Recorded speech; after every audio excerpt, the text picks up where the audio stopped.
Assalamualaikum warahmatullahi wabarakatuh.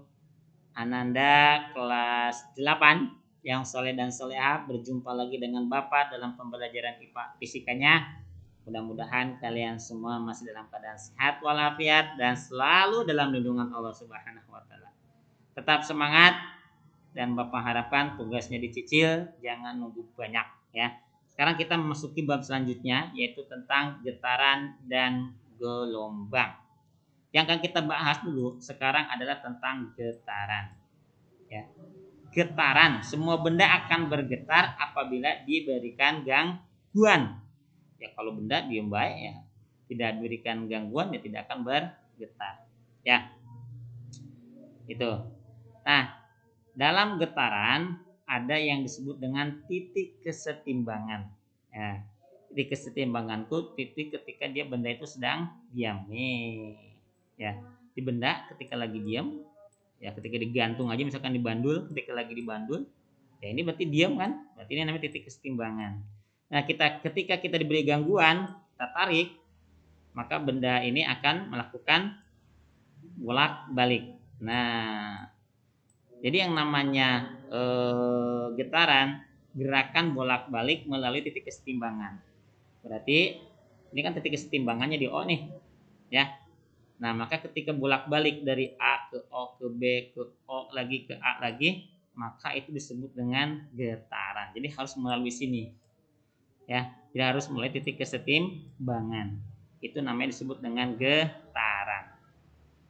Dah, gitu ya. Dalam getaran, yang bahas tentang getaran, pasti ada yang dinamakan dengan amplitudo. Nah, ini maaf Anda sekalian. Kalau dari A ke A ini A ya, ke O, ke B, ke O, ke A lagi, itu disebutnya dengan satu kali getaran. Ya, kalau misalkan dari ya, jadi dari A kembali lagi ke A, itu namanya satu kali getaran. Jadi kalau A ke O doang, atau dari A ke B, itu berarti cuman A ke, jadi ya bayangkan dari A kembali ke A itu kan satu kali getaran, berarti berapa langkah? 4 langkah. Berarti kalau misalkan Ananda melakukan ya ayunan ini ya, bandul ini melakukan dari A, terus dari A ke O,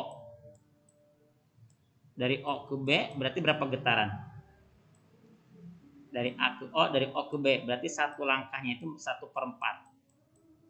Dari A ke O 1/4, dari O ke B 1/4. Oh, berarti kalau dari A ya bergerak dari ke B, itu berarti dia melakukan 1/4 sama 1/4, 2/4 atau setengah.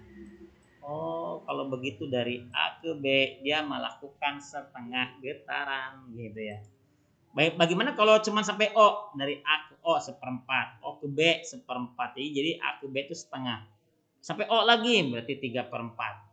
Baik lagi ke A berarti satu getaran. Nah, dalam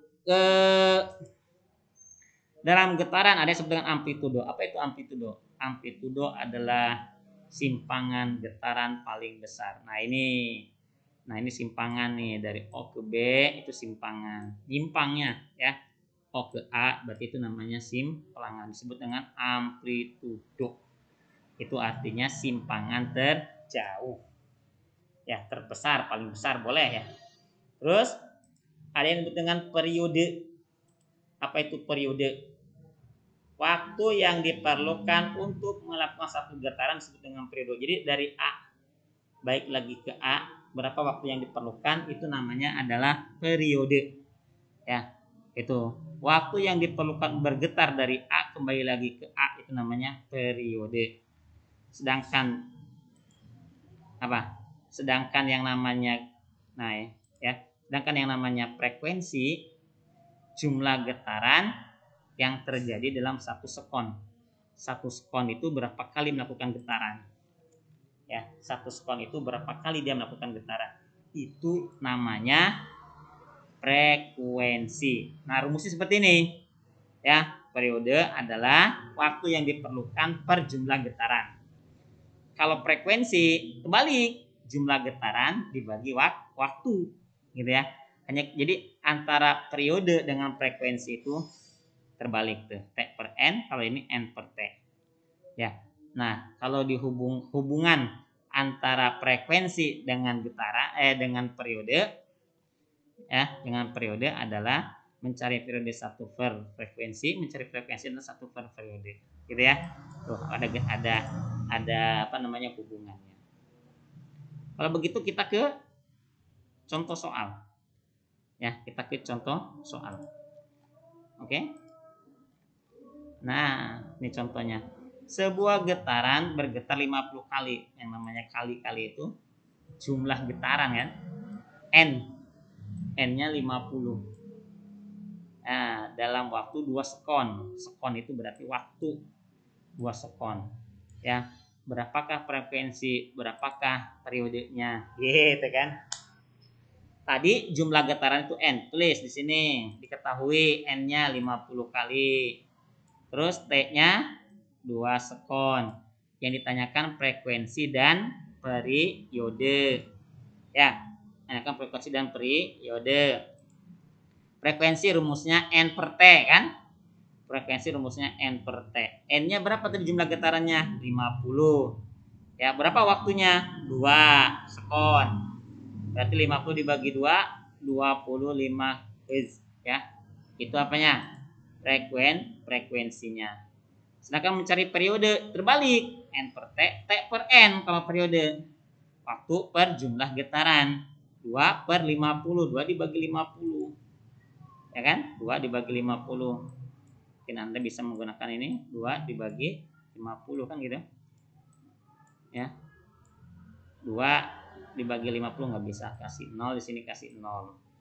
20 dibagi 50 masih nggak bisa, kasih lagi 0 di sini juga kasih 0. Baru sekarang 200 dibagi 50 4. 4 kali 50 ya 200. Berarti hasilnya 0,4 sekon.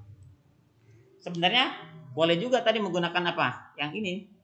Ya, tadi menggunakan konsep hubungannya. Kalau udah ketahuan frekuensinya, frekuensi udah ketahuan, kita mau cari periode. Mencari periode itu rumusnya gimana tadi? T sama dengan, kan frekuensi udah ketahuan, kita mencari periode 1 per F.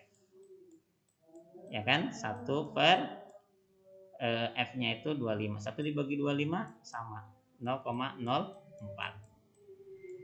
Ya. Atau terbalik sekarang. Periode udah ketahuan 0,04. Yang dicari adalah frekuensi. Frekuensi sama dengan 1 per T. T-nya udah ketahuan. Tadi berapa? 0,04. 1 dibagi 0,04 gitu ya. Berapa hasilnya? 25. Dari mana buktinya? Nih, gini. 1 dibagi 0,44 per 100 ya. 0,04 itu 4 per 100. Anda sekalian per 100 ya. Nah, kalau dibagi itu dikali tapi dibalik, berarti 1 per 1 itu 1 per 1 aja. Dikali 4 per 100 kita balik. 100 per 4. 1 kali 100, 100. 1 kali 4, 100 dibagi 4, 25. Berarti frekuensinya 25. Bener kan? Ya, kita bolak-balik itu menggunakan rumus yang atas, menggunakan rumus yang bawah, tetap hasilnya adalah sama. Ya. Sekian dari Bapak. Mudah-mudahan kalian memahaminya. Tidak paham silakan bertanya ya, jangan malu-malu. Sekian, wassalamualaikum warahmatullahi wabarakatuh.